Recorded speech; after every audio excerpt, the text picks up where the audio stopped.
Mesdames et messieurs, bonsoir, parce que je ne peux pas vous dire bonjour puisqu'il est 19h, donc je vous dis bonsoir. Voilà, comme promis, je vous avais dit que je vais prendre 5 à 6 petites minutes, voilà, comme ça, nous allons faire une deuxième émission. Bon, je vous attends, deux petites minutes, il n'y a pas de problème.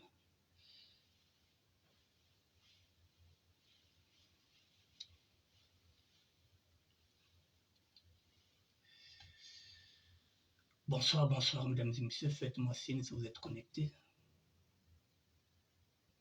Un petit coucou pour voir si tout va bien.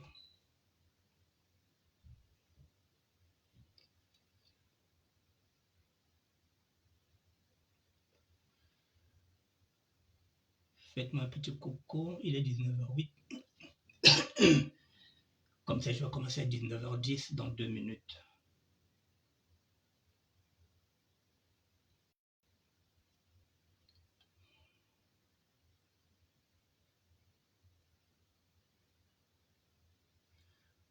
Bonsoir à tout le monde.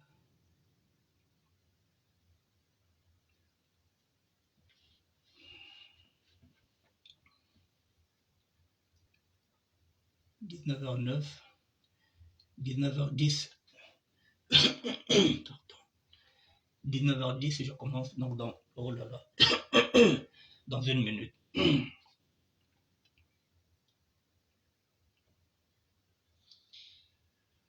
Bonsoir à tout le monde.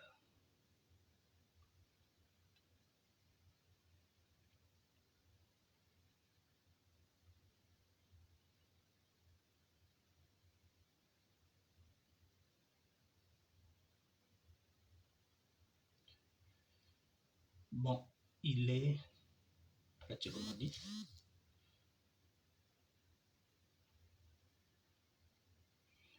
D'accord. Bon, mesdames et messieurs, tout à l'heure, j'étais en train de parler du parisianisme. Je vous ai présenté une petite vidéo. J'ai oublié, non, c'est pas que j'ai oublié, j'ai mis encore sur ma page là, vous allez voir, une vidéo où j'avais traité le parisianisme, j'avais dit mythe ou utopie. Moi, je vous ai dit que c'est un mythe. C'était un mythe. Qu'est-ce qu'un parisien dans le mouvement de la SAP? La vidéo est là, vous allez voir, voilà, ça est là. La vidéo est là, sur YouTube, je l'ai mis sur ma page. Voilà, mythe ou réalité. Là, vous avez Liliane Landinga, avec la défunte, oh là là, j'ai oublié son nom, bon, les deux, ce sont des femmes qui ne sont plus. Voilà, donc le parisianisme, mythe ou utopie, qu'est-ce qu'un parisien dans le mouvement de la SAP? Vous aurez des réponses sur cette vidéo-là que je viens de mettre sur ma page. Bon, le deuxième sujet, nous allons rester dans la SAP. Pardon. Nous allons rester dans la SAP puisque c'est le sujet. Mais là encore, c'est pareil. Il y en a qui pensent que c'est maintenant que je m'intéresse sur ce sujet-là. Non. Là encore, il y a 4 ans, nous étions en 2021, j'ai fait cette vidéo-là.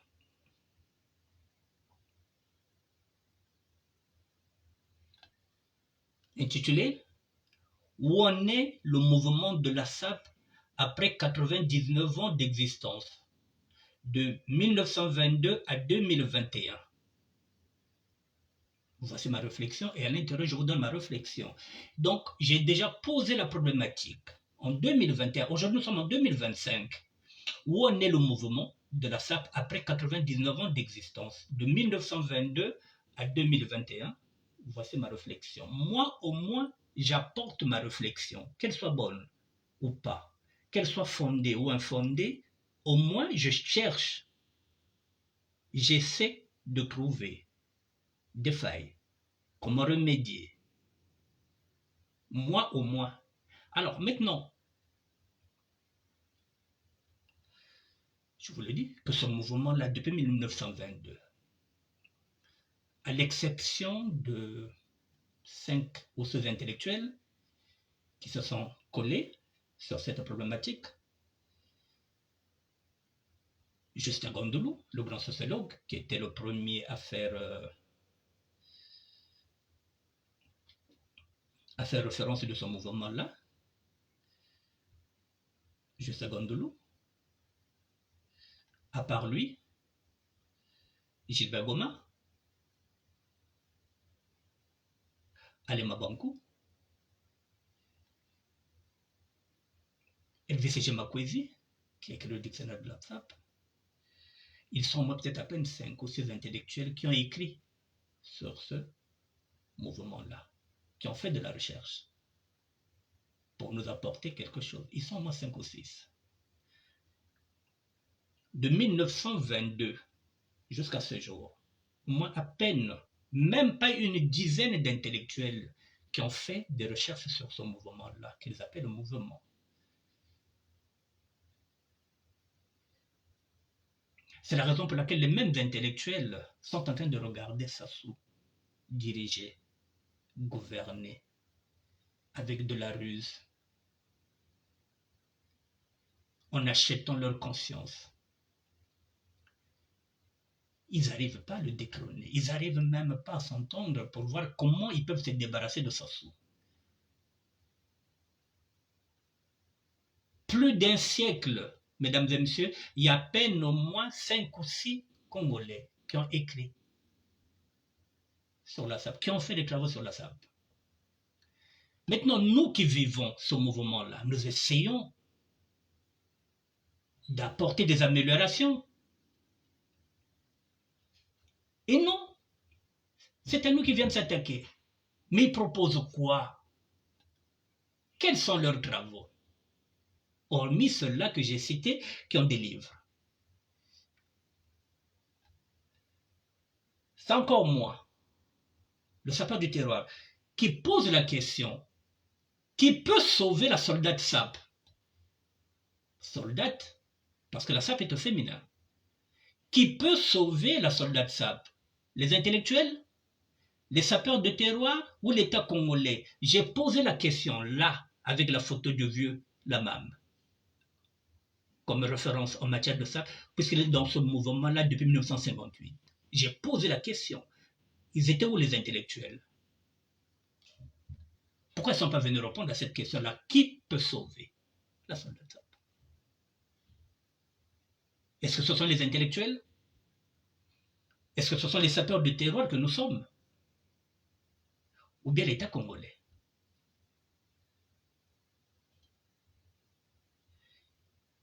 Ils sont où les intellectuels?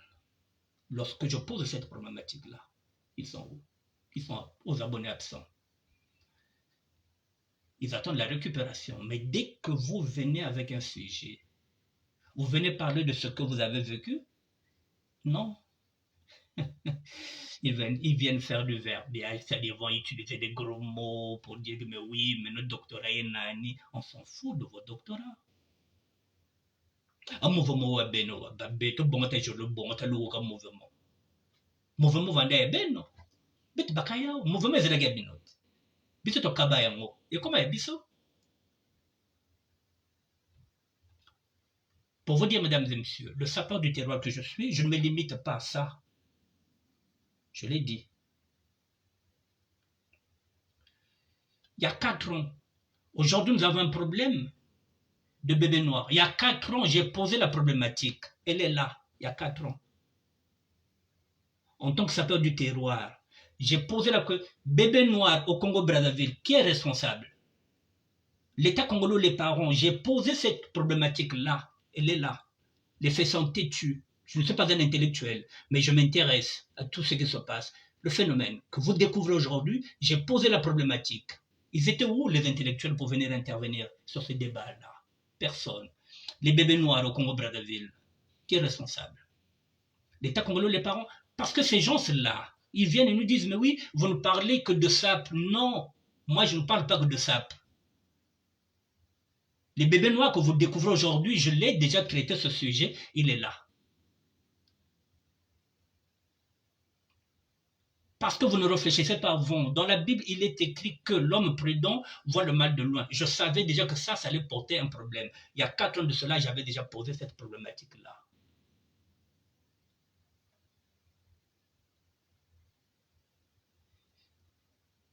Il y a 4 ans encore, j'ai posé encore une autre problématique. Qu'allons-nous faire des jeunes Congolais qui sont sans emploi, ni en études, ni en formation? J'ai posé la problématique. Ils étaient où, les intellectuels?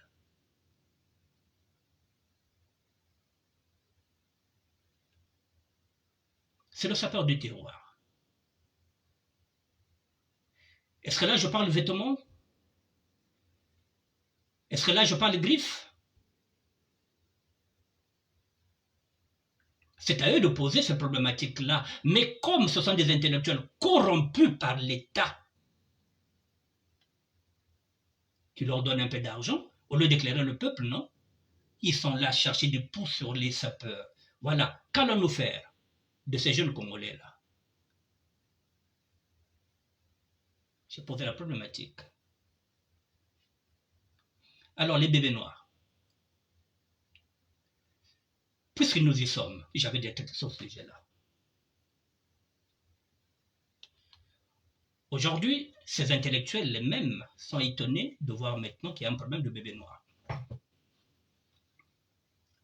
Mais mesdames et messieurs, même si vous me dites que nous sommes dans une émission de ça, je vous ai dit que je suis sapeur du terroir. Je ne me limite pas qu'aux vêtements. Ce sujet-là, je l'avais déjà traité. Je vais profiter parce que il y a des débiles intellectuels, c'est-à-dire que des imbéciles heureux, qui viennent me narguer pour me dire que oui, mais tu ne peux pas changer le sujet. Mais quel sujet? Ces sujets-là, je les ai déjà traités avant. Les sujets que vous découvrez aujourd'hui, moi, je les ai traités. La suggestion que je donne aujourd'hui sur le Mossab, je l'ai déjà fait en 2015. Le phénomène de bébé noir. Mesdames et messieurs, parlons vrai. Mais le premier bébé noir au Congo, c'est qui? C'est le chef de l'État. Le deuxième bébé noir au Congo-Brazzaville, c'est Ndengue, même s'il est parti à la retraite. Le premier Kuluna, c'est qui? C'est le chef de l'État. Le deuxième Kuluna au Congo-Brazzaville, c'est qui? Même s'il est parti à la retraite, c'est Ndengue. C'est pas moi qui le dis. C'est le député Udover Mourani qui est venu le dire haut et fort. Qu'ils ont créé l'insécurité pour empêcher le président qui avait été élu au suffrage universel, je cite, Pascal Lissouba. Et aujourd'hui, on nous fait croire que ce sont les parents qui sont responsables. Mais que peut faire un père qui n'a pas d'argent, qui n'a pas de travail, qui n'a pas de salaire, qu'on ne paye pas sa retraite? Comment voulez-vous qu'il éduque les enfants dans la mesure où il n'a rien, il n'a même pas un euro pour acheter à manger pour leurs enfants? Au contraire, ce sont les enfants qui ramènent l'argent à la maison. Les parents sont démunis. Mesdames et messieurs, vous savez ce qu'on appelle un pompeux pyromane? Le pompeux pyromane, c'est celui qui vient mettre le feu et qui vient encore au secours, qu'on applaudit, qui devient encore le sauveur, alors qu'on oublie que c'est lui qui avait mis le feu. Et le même pompier vient encore au secours pour éteindre le feu, et on l'applaudit. C'est ce qui se passe au Congo-Brazzaville. Le pompeux pyromane, c'est le chef de l'État, c'est lui qui a mis le feu. Et c'est lui qui vient encore aussi pour vouloir éteindre le feu, et on l'applaudit. Pardon. Mesdames et messieurs, sur ce problème-là, je vais être court, parce que je vous ai seulement dit que je ne parle pas que ça. Je suis en train de répondre à ces intellectuels-là qui posent des questions pour dire oui, est-ce que tu n'as pas d'autres sujets? Ces sujets-là, je les traite parce que je suis citoyen, je regarde l'actualité. Mais je ne voulais plus en parler. C'est ce que j'avais dit, que je ne veux plus parler de la politique du Congo. Mais comme on vient me titiller, je vous réponds. Sur ce problème-là. Mesdames et messieurs, j'arrive à comprendre. J'avais lu la lettre d'une femme qui avait interpellé Brice Landry d'Écho. Cette femme, dans cette lettre, elle avait dit ceci, qu'elle avait 2 enfants, des jumelles, qui étaient arrachés par les colonna et les bébés noirs. Donc elle avait perdu ses 2 jumelles. Et aujourd'hui, avec l'opération colonna, bébé noir, zéro tolérance, cette femme-là est en train de dire à Brice Landry d'Écho, elle dit, mais Brice Landry d'Écho, on vous a vu là, cet été-là, avec vos enfants, au bord de la mer, vous êtes en train d'étaler votre bonheur d'avoir des enfants. Mais moi, en tant que mère, ce bonheur-là, je ne le connais pas, parce que j'ai perdu mes 2 jumelles. Donc si aujourd'hui, maintenant, M. Serge Boa, le général Serge Boa, vient maintenant aujourd'hui s'occuper de ces criminels, parce que c'est comme ça qu'on les appelle, de ces assassins, cette femme se dit, mais si M. Serge Boa avait fait cette opération avant, peut-être que je n'aurais pas perdu mes 2 filles. Donc elle s'est dit, mais c'est une bonne chose pour que d'autres mamans ne connaissent pas, ne vivent pas le même chagrin, le même malheur que moi j'ai vécu en tant que mère. Mesdames et messieurs, lorsque vous lisez cette lettre-là, vous ne pouvez pas rester insensible à ça. J'ai été touché. Je me suis mis à la place de cette femme-là parce que moi aussi,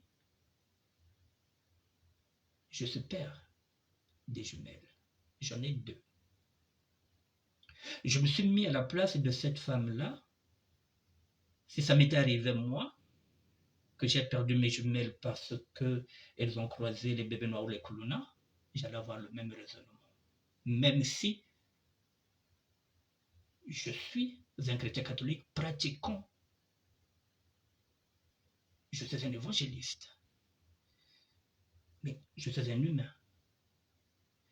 J'étais capable aussi de prendre une arme et puis, par exemple, éliminer ces personnes-là, peut-être qui ont ôté la vie à mes enfants. C'est là aussi qu'on dit que dans la Bible que l'âme est pécheresse. J'arrive à comprendre ça. Et en ce net moment, comme la Bible nous demande la compassion et la complaisance, j'ai de la compassion pour cette maman-là. J'ai de la compassion. J'arrive à comprendre ça. Mais quelque part, là je vous parle de la compassion en tant qu'être humain, en tant que père. J'ai de la compassion pour cette femme-là, j'arrive à comprendre que même moi, si ça m'était arrivé, j'allais peut-être faire justice moi-même. Mais quelque part, nous sommes piégés. Pourquoi? Parce que je dis que l'émotion est pécheresse. On oublie que celui qui nous met dans cette situation-là, c'est le chef de l'État. Parce qu'il sait que cette opération-là va nous diviser. Les personnes qui ont été attaquées, les personnes qui ont subi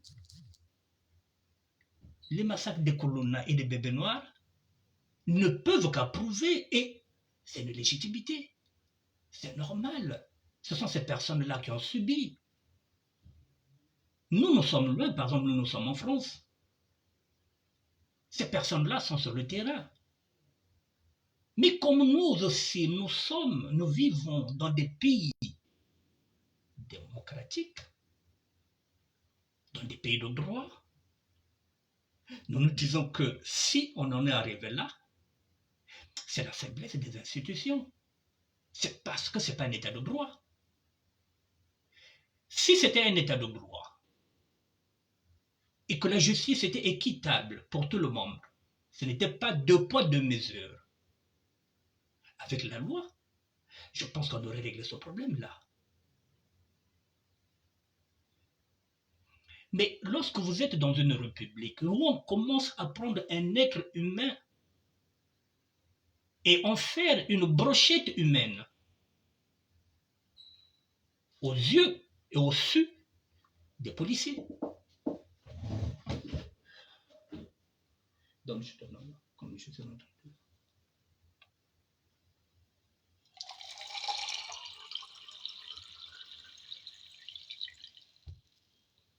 Tu en veux encore? Non, c'est bon, merci. Okay.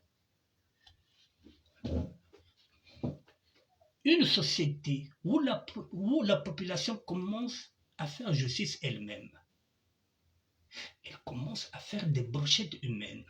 Et à côté, la police est impuissante parce qu'elle sait qu'il n'y a pas de loi, il n'y a pas de droit. En ce moment-là, nous nous regardons maintenant en chien de faïence entre ceux qui critiquent ces méthodes-là et ceux qui subissent, mais qui est en train de nous mettre en porte-à-faux, c'est le chef de l'État.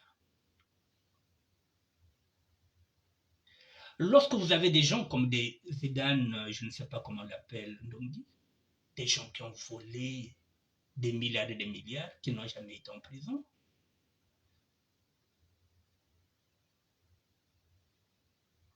les crimes économiques aussi font partie des colonnats. Lorsque vous, tout seul, vous volez déjà 1 milliard, mais c'est un crime, pendant que les autres n'en ont pas. Mais ceux-là sont considérés comme des héros. C'est-à-dire que là-bas, au Congo-Brazzaville, vous êtes un grand voleur, vous êtes un modèle. Vous avez une machette, vous êtes un criminel. Donc les deux sont des criminels. L'autre est criminel parce qu'il a une machette, l'autre est criminel financier. Le criminel financier devient une référence. Donc le jeune qui vient, quand il voit qu'il n'a pas l'argent, qu'il veut être aussi comme Zidane Ndongue, je ne sais pas comment on l'appelle, surtout s'il est en état d'ébriété, il va passer à l'acte. Donc vous voyez, mesdames et messieurs, donc tout ça, c'est parce que nous ne sommes pas dans un état de droit. Dans un état de droit, la loi, elle est là. Je pense que nous ne serons pas là à discuter sur ce problème-là. La loi serait appliquée.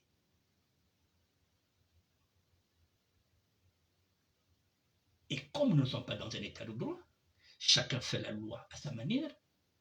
Vous avez un procureur qui fait les enquêtes à la place d'un juge d'instruction. Et ce procureur est devenu plus populaire que même le chef de l'État, alors que ce n'est qu'une justice spectacle. Et je m'arrête là. Je voulais tout simplement dire à travers ce sujet-là, pour dire à tous ces intellectuels-là, qui pensent que je ne parle que ça, non. Je suis sapeur du terroir, donc je suis citoyen congolais. Donc je regarde l'actualité de mon pays. Mais maintenant, je n'aime plus parler de la politique parce que quand on regarde la politique du Congo, elle est naze. Il n'y a rien. Il n'y a pas de débat contradictoire, il n'y a rien. Il n'y a que des coups bas, il n'y a que de la violence, il n'y a que de la haine, il n'y a que le renseignement, l'umbassou, le double signe, si vous en voulez. Il n'y a quoi? Il n'y a rien. Il n'y a personne qui sort du lot. Il n'y a même pas de modèle sur lequel les jeunes peuvent s'identifier. Il n'y a pas. Donc je me suis dit, à quoi ça sert de parler de la politique du Congo quand on pense que nous ne sommes pas dans un état de droit? Ça ne sert à rien. Parce que là, vous allez avoir des problèmes avec les gens. Quand vous allez donner votre avis, on va dire quoi? Il est contre le pouvoir. Alors vous n'êtes pas contre le pouvoir, vous êtes en train de dire tout haut ce que les autres pensent bas. C'est tout simple. Le pompier pyromane du Congo-Brazzaville, c'est M. Denis Sassou Nguesso. C'est celui qui met le feu et celui qui vient l'éteindre. Et il devient libérateur. Et on l'applaudit. Je ferme la parenthèse, tout simplement pour dire que je ne parle pas que de SAP. Et quand je parle de SAP, je ne parle pas de vêtements. Bon, mesdames et messieurs, est-ce que vous voulez intervenir?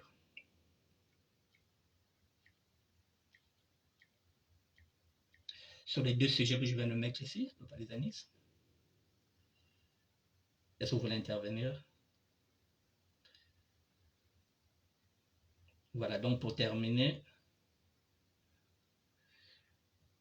Le dossier de bébé noir, je l'ai déjà traité avant vous. J'avais déjà donné aussi des pistes. Lorsque je fais mes réflexions, je donne aussi des pistes. Qu'allons-nous faire des jeunes Congolais qui sont sans emploi, ni en études, ni en formation? Là aussi, ça fait partie de ma réflexion et j'ai donné des pistes.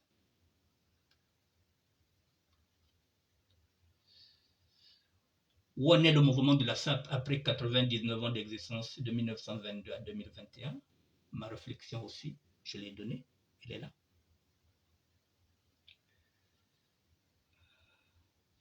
Qui peut sauver la soldate SAP? Les intellectuels et sapeurs de terroir, l'État? Là aussi, je vous ai donné ma réflexion. Voilà, donc moi je travaille sur la SAP et je travaille aussi sur d'autres sujets. Est-ce que vous avez des questions à poser?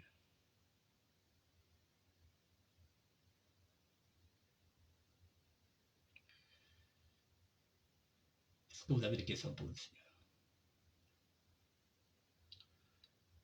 Bon. Il me reste 30 minutes. Mesdames et messieurs, on va faire ceci. Nous allons continuer de parler SAP. Comme je vous ai dit, je vous mets d'abord mon vécu, le mien. Je vous donne aussi mes réflexions en tant que sapeur du terroir. Je le dis et je le répète, s'il y a des intellectuels qui pensent qu'ils peuvent nous aider à mettre des mots dans cette cacophonie qui était la nôtre, les intellectuels seront toujours les bienvenus. Nous, on ne crache pas dans cette soupe-là. Entre-temps, lorsque j'ai vu, depuis 2015, au fur et à mesure que j'avançais, c'est là où j'ai compris qu'il n'y a pas de mouvement. Même si on parle de mouvement, mais officieusement, oui, le mouvement, il est là. Mais il faut le cadrer. Mais officiellement, le mouvement n'y est pas. Nous avons plutôt des associations de SAP, des groupes de SAP, des individus qui ont des égos surdimensionnés, qui veulent être seuls, parce qu'ils ont leur nom. Vous le savez. On n'arrive pas à fédérer, on n'arrive pas à parler d'une seule voix. C'est là où les gens ne comprennent pas, mais quand ils reviennent encore sur ça, mais comment se fait-il que Dieu Balal soit le roi? Mais oui, de la SAP. Mais il n'est pas le roi du mouvement. C'est là où je fais appel aux intellectuels.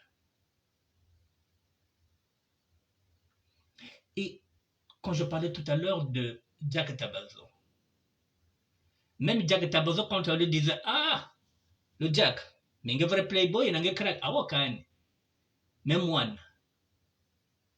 Il préférait dire qu'il était un moine bouddhiste. Moine bouddhiste. Il voulait se démarquer. Le moine est calme. Moine bouddhiste.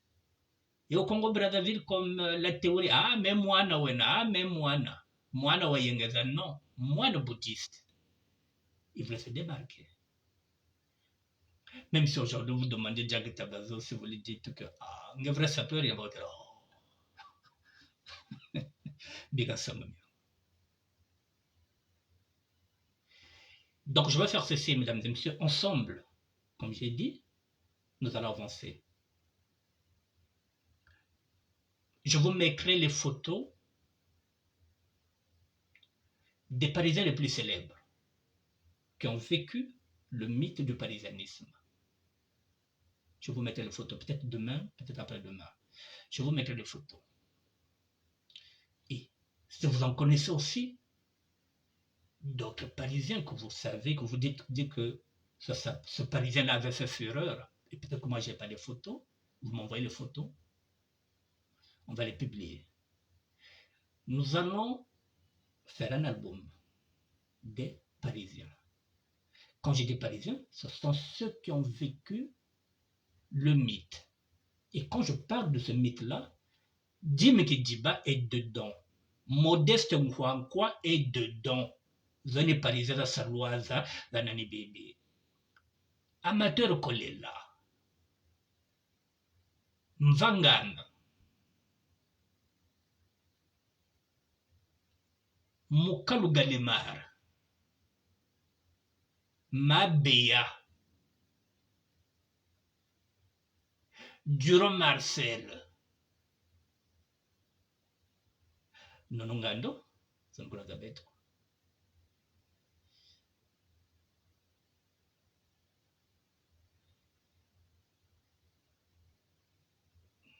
Tchekos Mazarin. André Young. Jean River. Mbirimbiri. Adas Mayembo. Claude Missilo. Jacques Brel, le grand frère de Renevan. Guy Roger. Mafou Axel. Michel Axel qui a pris la relève à lui tout seul, qui a pris le relais de la nouvelle génération, qui a suivi les pas de son mentor, Jack Tabazo. Incontestablement, le number one a marqué aussi sa génération. Fiesta Macambo.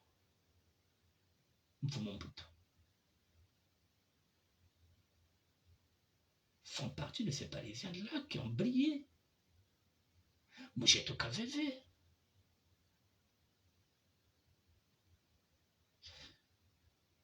Kiki Lamam.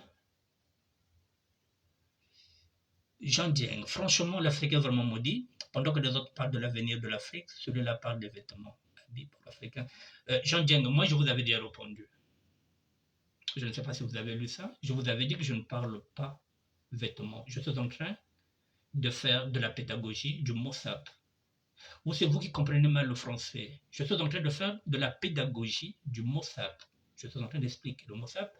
Là, je suis en train de faire de la pédagogie pour expliquer la différence entre le parisianisme, entre le parisien, le mythe du parisianisme et le sapeur qui vit la société, qui vit cette société des ambiances et des personnes élégantes. Je suis en train de faire ce distinguo-là pour dire que le sapeur était déjà en train de s'intégrer dans cette société-là, parce que le sapeur, c'est disons qu'il est ici, il doit vivre ici. Le Parisien ne voulait pas faire la vie ici, lui c'était le Congo-Brazzaville. C'est-à-dire vivre dans le communautarisme. Et vous êtes en train de me parler, je ne parle pas vêtements, je ne parle pas griffes. Et quand je vous dis que vous êtes à côté de la plaque, je ne parle pas griffes, je ne parle pas vêtements là. Tout à l'heure, je vous ai dit que je ne parle pas que ça. Je vous montrerai quels sont les projets que j'ai en matière de sable. Et ça va vous surprendre. En tant que sapeur, moi, j'ai proposé à l'État congolais, pour que vous compreniez, j'ai proposé à l'État congolais l'organisation de la fête internationale de la SAP, qui sera à l'image de la fête de la musique au Congo-Brazzaville chaque 15 août. C'est pas un projet, ça, qui peut faire travailler des jeunes. Ça fait combien de temps ça peut prendre pour organiser un événement pareil, mondial, international? Ça peut prendre 6 mois. Et pendant 6 mois, les jeunes vont travailler. Ce qu'on appelle des emplois saisonniers. Quel est le député que vous savez qui a déjà fait une proposition pareille? Quel est l'intellectuel qui a déjà eu l'idée de proposer une fête internationale de la SAP le 15 août? Et après le défilé,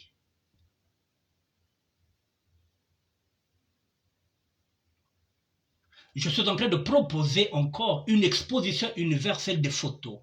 Une exposition universelle de toutes les photos parce que j'ai plus d'1 million de photos. Est-ce qu'on peut faire un musée?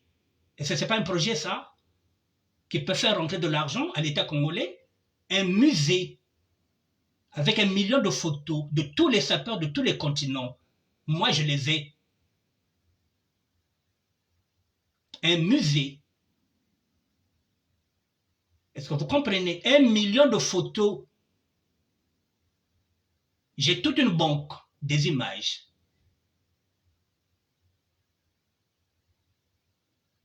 Si vous faites un musée, à commencer par le premier sapeur, André Brenda Matsua, jusqu'à ce jour, j'ai plus d'1 million de photos.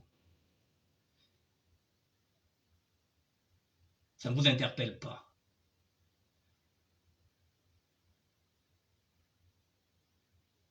J'ai proposé à l'État congolais de nous donner un département. Vous savez ce que c'est un département? Pour qu'on puisse travailler à l'intérieur, parce que nous sommes devenus des artistes vestimentaires. Nous avons des couturiers, nous avons des bottiers, nous avons des stylistes, nous avons tout. Donc nous sommes capables de détrôner la Chine, nous sommes capables de détrôner la Turquie. Si on nous donne un département, on nous donne les moyens, nous allons nous implanter au Congo-Brazzaville, et c'est là nous allons faire des costumes made in Congo, des cravates made in Congo. Tout, nous allons le faire parce que nous avons ce savoir-là. Sauf que l'État congolais ne nous donne pas les moyens. Est-ce que vous arrivez à comprendre ça? Là, je ne suis pas en train de parler vêtements, je suis en train de parler projet.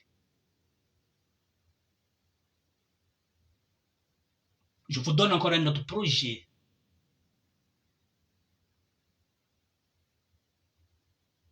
Je veux créer un magazine de mode.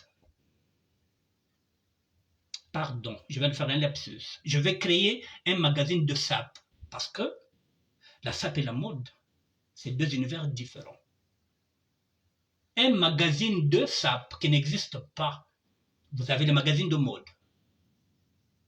Moi, je suis gothique. Je peux vous montrer qu'il y a un magazine de gothique ici. Un magazine de mode.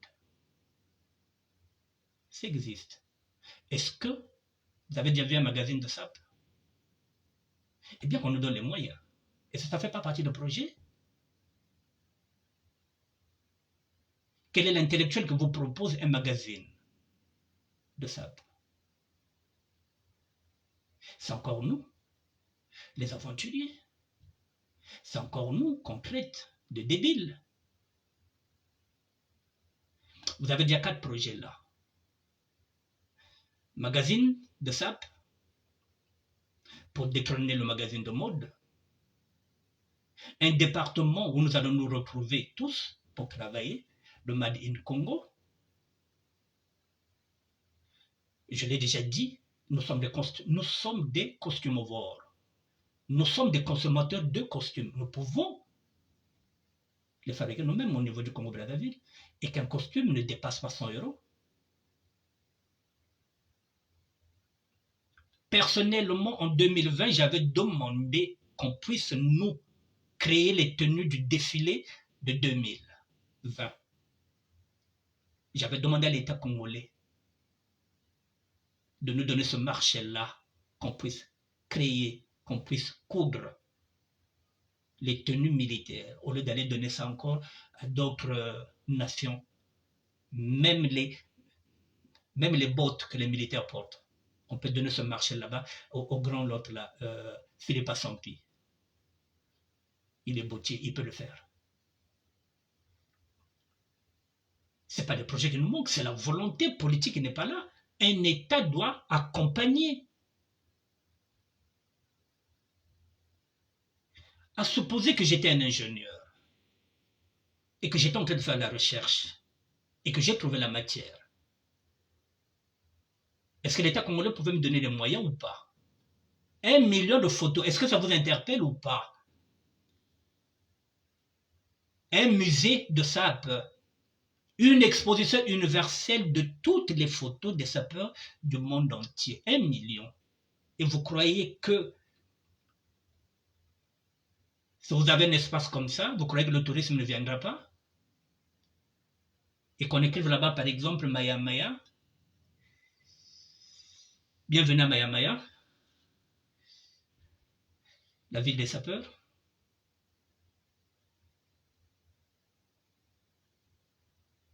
Vous croyez qu'on badine avec la SAP ou bien nous sommes en train de travailler?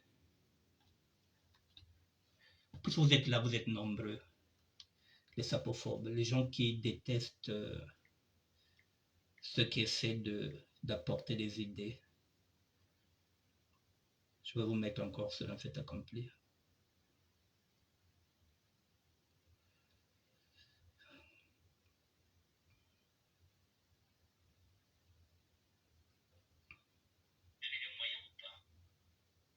Quittez pas.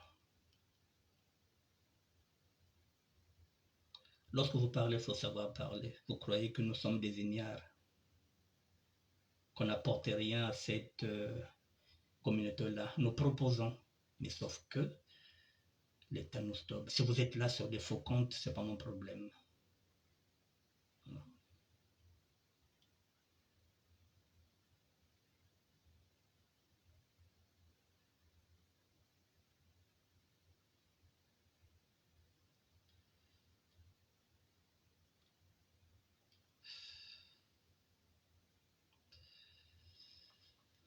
Vous croyez que la SAP...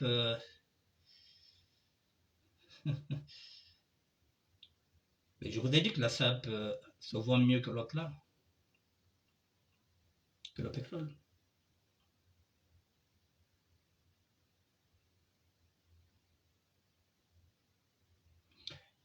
Je suis en train de parler de la capitalisation de la SAP.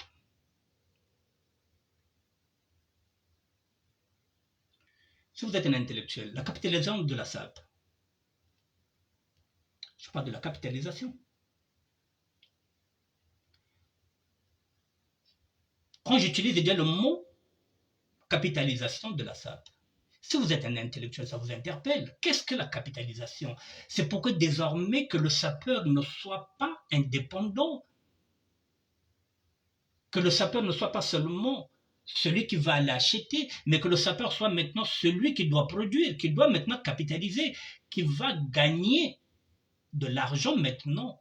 Puisque c'est un artiste vestimentaire, c'est un couturier, c'est un styliste, c'est un bottier, c'est à lui maintenant de capitaliser. Donc je parle de la capitalisation de la SAP. Ça ne vous interpelle pas, la capitalisation? Ça ne vous dit rien? Et rien que ça. Et pourtant, les intellectuels peuvent se dire, mais tiens, mais c'est intéressant, la capitalisation. Mais on appelle le ministère, on va essayer de développer, mais ils ne viennent pas. Et vous venez nous les casser. Mesdames et messieurs, il me reste 10 minutes. Tout à l'heure, je vous ai dit que j'ai 1 million de photos, que c'est une banque. Vous êtes 1 200 000 à regarder maintenant ce ministère-là. Aujourd'hui, à minuit, je dis bien à minuit, nous serons le samedi 1er novembre pour vous prouver que j'ai 1 million de photos. Aujourd'hui, à partir de minuit, soyez connectés. Je vais publier 1000 photos.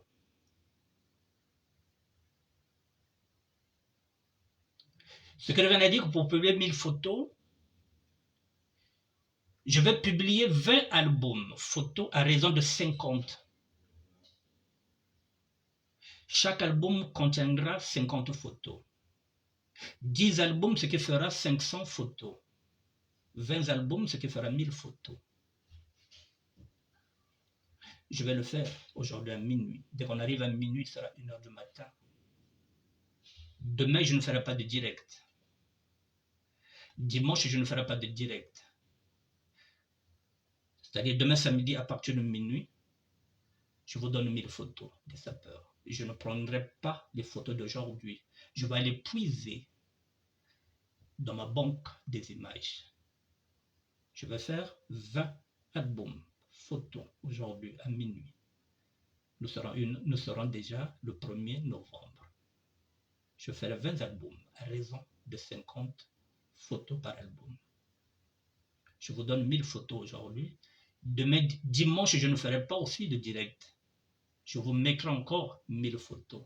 Samedi, dimanche, vous aurez 2000 photos sur plus d'1 million. Comme ça, vous comprendrez que c'est la banque et c'est moi qui la détiens.